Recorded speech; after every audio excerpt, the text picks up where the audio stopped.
Ei galerinha, tudo bem com vocês? Então, o nosso assunto de hoje é geometria molecular. Vamos para a química? Então, a geometria molecular é um conteúdo bem tranquilo, bem pequenininho, mas que não pode ser decoreba, certo? Porque vocês precisam lembrar desse conteúdo que é bastante cobrado dentro do Enem. Então, a partir de agora, a gente vai falar sobre geometria, mas não é a da matemática, é a geometria das moléculas. E o que diz a geometria molecular? Por que a gente estuda isso na química? A geometria molecular, ela vai analisar a forma que essa molécula se comporta no espaço. Nós aprendemos a fazer as fórmulas moleculares atrás, quando falamos de ligação química. E a partir de agora, nós vamos fazer as fórmulas estruturais, as fórmulas estruturais dentro do espaço. E para isso eu preciso conhecer um pouquinho sobre geometria molecular, beleza? Uma coisa que a gente não pode esquecer quando eu falo de geometria molecular, eu vou analisar o átomo central da molécula, ou seja, aquele que está no centro da molécula. Então, primeira coisa, analisar o átomo central. Segunda coisa, reconhecer aonde esse átomo está dentro da tabela periódica, ou seja, qual é a família dele e quantos elétrons ele tem na última camada. Eu vou dar um exemplo. Se for um átomo da família 1A, ele tem apenas um elétron.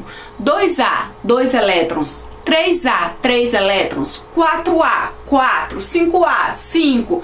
6A, 6. 7A, 7. Então não é difícil, não é mesmo?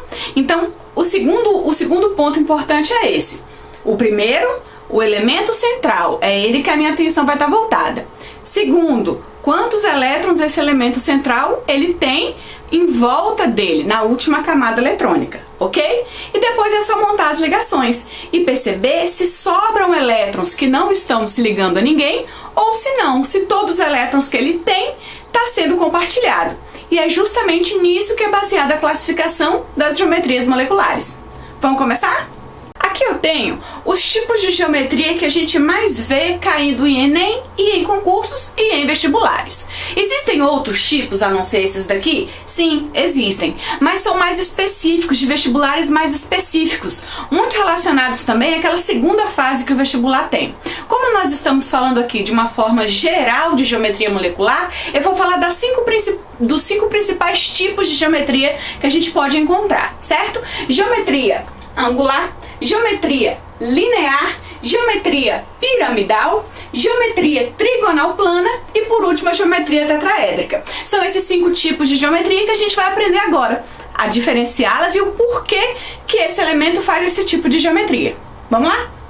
Vamos começar com o tipo mais fácil de geometria, a geometria linear.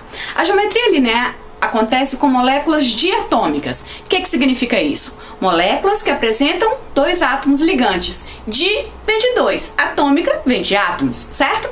Então toda vez que eu tenho 2 átomos se ligando, eu digo que eu tenho a geometria linear. Então se tiver lá CO, HCl e 2, O2, H2, são exemplos de moléculas diatômicas. Não precisa nem pensar, meu camarada. É que tipo de geometria? Linear. Ok? Então, por que eu digo que é linear? Toda vez que eu vou falar sobre geometria molecular, eu tenho que pensar que essa geometria acontece pela repulsão das cargas dos elétrons. A gente já viu lá atrás, nas aulas passadas, que os elétrons apresentam cargas negativas, certo? E que esses elétrons, carga negativa com carga negativa, não se atraem, se repelem. Então, por esse motivo acontece a geometria molecular, por conta da repulsão desses pares de elétrons. Quando eu digo que a diatômica é uma geometria linear, porque os elétrons de um estão num polo, os elétrons do outro estão num polo, em polos extremos. Por isso que a repulsão é total.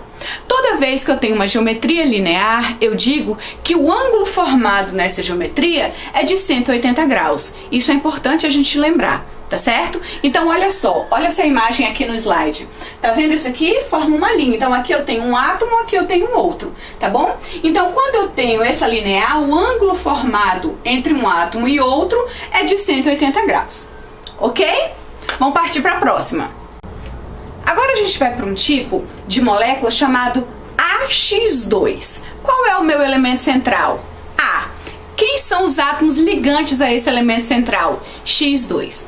Quando eu tenho 3 átomos envolvidos, um central ligado a 2 outros, essa minha molécula ela pode ser de 2 tipos. Ou ela vai ser angular, ou ela também vai ser linear. E como eu vou saber se ela é angular ou se ela é linear? Olhando o átomo central. Lembra que lá no início eu disse que ele é o mais importante, que a gente tem que ficar de olho nele? Então, se nesse meu átomo central sobrarem elétrons que não estão se ligando a ninguém, a minha molécula é angular. Se no meu átomo central todos os átomos estão se ligando a alguém, eu digo então que a minha molécula é linear. Quando tem sobra de elétrons, angular. Quando não tem sobra de elétrons, linear. Vamos ver aqui no slide como isso acontece, certo? A molécula angular mais importante que a gente sabe, que a gente conhece, é a água. Quem é a água? Qual é a molécula da água? H2O. O O é o elemento central. O O ele está presente na família 16 ou na família 6A. Se ele é 6A, ele tem 6 elétrons em volta dele, porque ele tem 6 elétrons na última camada, correto? Então eu botei aqui, ó, 6 bolinhas verdes em volta do O. E ele está se ligando a 2 hidrogênios. Coloco um hidrogênio de um lado, outro hidrogênio do outro. E monto as ligações que estão acontecendo aqui, certo? Uma ligação covalente simples com um hidrogênio, uma ligação covalente simples com outro hidrogênio. Todo mundo ficou estável, seguindo aquela regra do octeto normal que a gente já viu.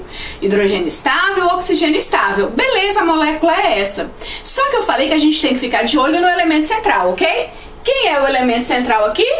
O oxigênio. Eu percebo, tem bolinhas azuis, verdinhas, verde água. Tem bolinhas aqui em volta do oxigênio que não estão ligadas a ninguém? Tem. Ó, tem essas duas e essas duas. Então, nesse momento que tem esses elétrons sem se ligarem a ninguém, eles vão se repelir. Se repelir a tal ponto de forçar o hidrogênio a não formar uma linha, a formar um ângulo de 120 graus. Então eu posso dizer que quando no elemento central, quando eu tenho 3 átomos envolvidos, um central ligado a 2 outros, e que nesse central sobram elétrons que não estão sendo compartilhados, envolvidos em ligação, esses elétrons vão forçar aos demais elétrons a formar um ângulo de 120 graus. Então eu digo que essa minha molécula aqui é uma molécula de geometria angular. Qual é o ângulo formado entre esses 2 hidrogênios aqui? 120 graus. Ok? Agora vamos para outro exemplo. Quando eu tenho 3 elementos, um átomo central, só que esses 2 elementos aqui, eles vão formar uma linha. Então eu tenho o átomo central ligado a 2 outros elementos.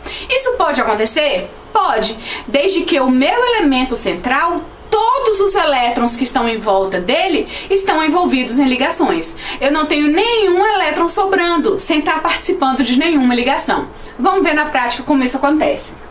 Então eu tenho aqui o carbono se ligando a 2 oxigênios. Então aqui eu tenho o dióxido de carbono, CO2, tá bom? Quem é o meu elemento central? É o carbono. De qual família é esse elemento central? Da família 4A ou da família 14. Os elementos da família 4A, eles têm 4 elétrons em volta dele. Então eu coloquei aqui 4 bolinhas brancas em volta do carbono, tá certo? E quantos oxigênios eu tenho? 2, um de um lado, outro do outro. O oxigênio é da família 6, então ele tem 6 elétrons em volta dele. Ele tem 6, para ele ficar estável ele precisa de 8, então ele vai fazer 2 ligações com o carbono. E esse também tem 6, para ficar estável ele precisa de 8, então ele vai fazer mais 2 ligações com esse carbono. Olha só, todos os elétrons que estavam em volta do carbono estão envolvidos em ligação. Então eu tenho aqui ligando, ligando, ligando, ligando. Não sobrou, não teve sobra de elétrons. Portanto, aqui eu tenho uma geometria que vai formar uma linha, que é uma geometria linear. Nesse caso, o ângulo a gente já viu. Qual é o valor do ângulo de uma geometria linear? Isso, ó, 180 graus. Recapitulando, quando eu tenho um elemento central ligado a 2 outros elementos, essa geometria pode ser angular ou linear. Se tiver sobra de elétrons no elemento central, angular. Se não tiver sobra, linear, ok? Vamos falar agora de um outro tipo de molécula, AX3. Percebam que agora eu tenho 4 elementos. Um elemento central, que é o A, ligado a 3 outros elementos, tá bom? A ligado a 3. E aí a gente vai para aquela mesma perguntinha que eu falei agora há pouco. O elemento central tem sobra de elétrons? No elemento central tem algum elétron que não está participando de alguma ligação que está sendo feita? Então é com essa pergunta que eu soluciono a minha questão, tá certo? Então vamos lá. AX3. Quando eu tenho esse tipo de molécula, pode ser de 2 tipos. Pode ser piramidal ou pode ser trigonal plana. Qual é a diferença? Piramidal, quando ocorre sobra de elétrons do elemento central. Trigonal plana, quando não ocorre sobra de elétrons com o elemento central. Vamos ver um exemplo? Olha só. Aqui eu tenho NCl3. O nitrogênio ligado a 3 cloros, certo? O nitrogênio, ele é da família 5 ou da família 15. Ele tem 5 elétrons em volta dele. Tem aqui, ó, 5 bolinhas branquinhas em volta do nitrogênio. O cloro é da família 17 ou da família 7A. Ele precisa fazer apenas uma ligação para ficar com 8, para ficar estável. Então eu faço aqui uma ligação com cloro, uma ligação com cloro e uma ligação com cloro. O cloro está estável e o nitrogênio também. Ele tinha 5, fez 3 ligações, ficou com 8. Ele está suprindo a regra do octeto. Mas aí qual é aquela perguntinha que eu falei no início? Sobram elétrons no nitrogênio que não estão envolvidos em ligação?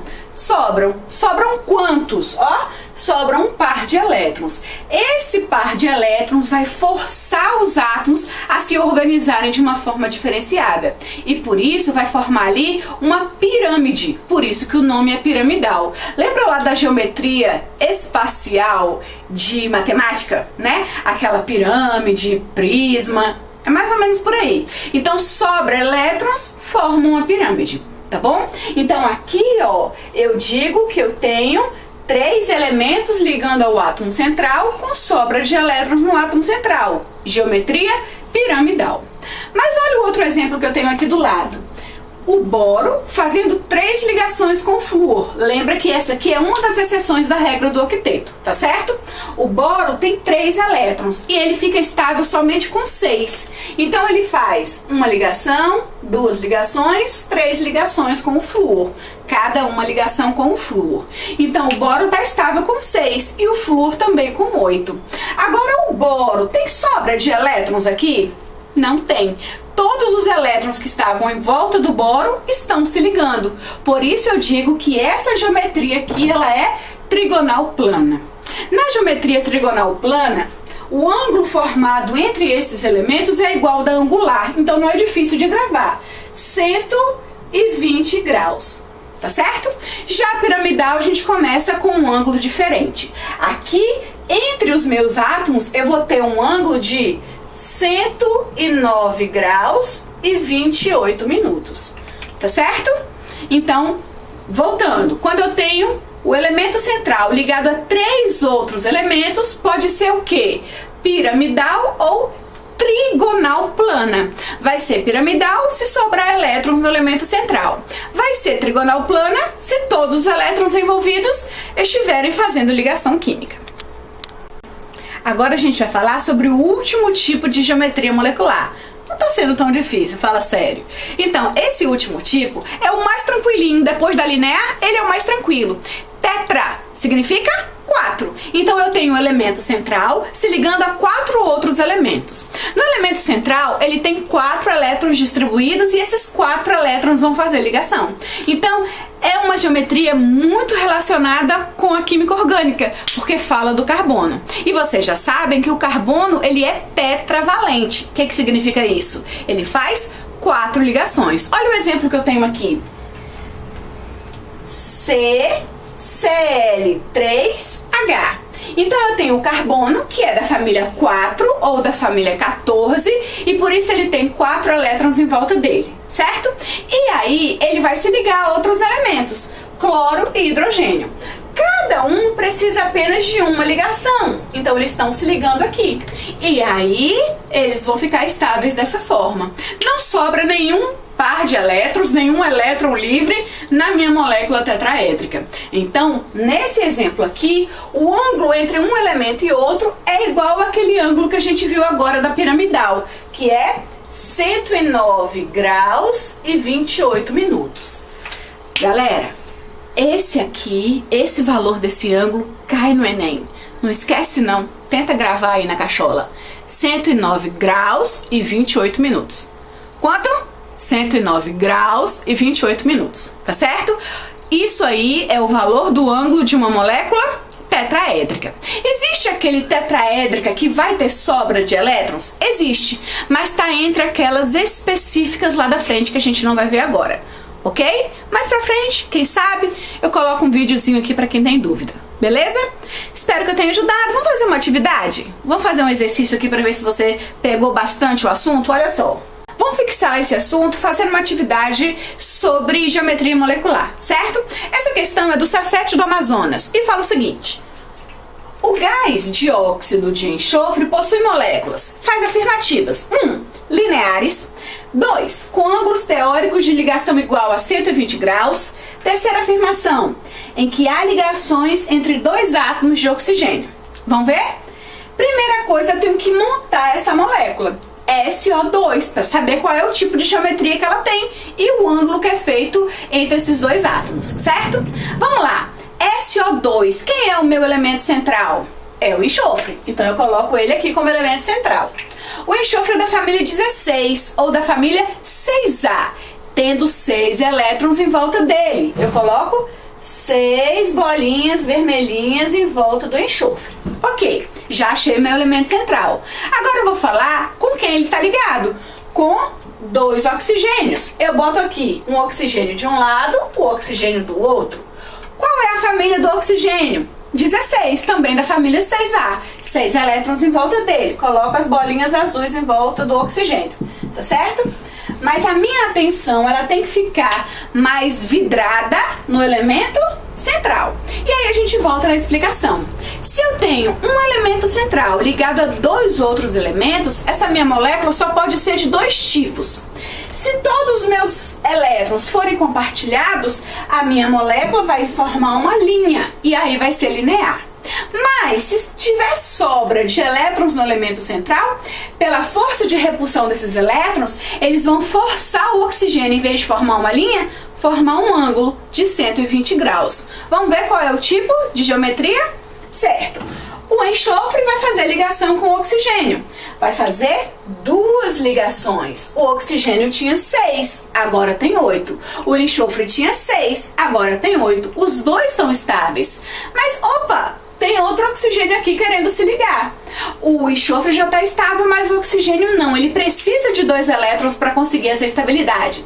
Aí a gente relembra de um tipo de ligação chamada ligação coordenada dativa, onde o meu enxofre, ele empresta 2 elétrons para o oxigênio, mas não quer nada em troca, certo?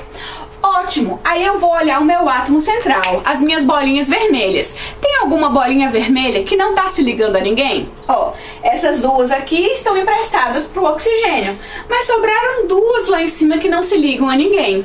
Então eu tenho sobra de elétrons. Esses 2 elétrons que estão em cima vão forçar os átomos do oxigênio a irem formar um ângulo de quanto? Se ela é angular, fica assim, ó, S... O, uma dativa com outro O aqui. Então eu formo um ângulo de 120 graus. Certo? Se eu formo um ângulo de 120 graus, ela é linear? Não, ela não é linear. Ela contém um ângulo teórico de 120 graus? Beleza? Correto. Em que há ligações entre 2 átomos de oxigênio? O oxigênio está se ligando ao oxigênio? Não, atenção a isso. Eu tenho 2 átomos de oxigênio, mas eles estão ligados ao enxofre. Eu não tenho ligação entre oxigênios. Então a opção correta é a letra B. Somente a afirmação 2 está correta. Ok? Espero ter ajudado vocês, certo? A gente fica por aqui e a gente se encontra em polaridade das moléculas. Ok? Bons estudos!